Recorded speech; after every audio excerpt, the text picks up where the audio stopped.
कितने साल से परेशान थे आप? हम तो 12 साल से परेशान हैं। 12 साल से परेशान थे। इनको साइटिका की प्रॉब्लम थी और बैक पेन थी और इनको नर्व कंप्रेस थी, इनको L45S1 में।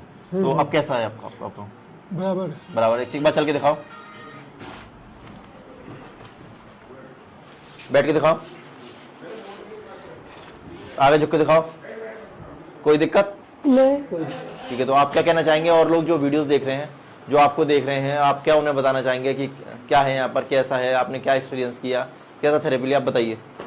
पहले तो यहाँ आकर दिखाना चाहिए, विश्वास करिए, फिर आके दवा ट्रीटमेंट कराइए। हाँ ठीक है। खुश हैं आप? हाँ, किसी तरह सब सुविधा है यहाँ पर या किसी तरीके सब सुविधा है, खाने पीने का, रहने का, सब। ठीक है।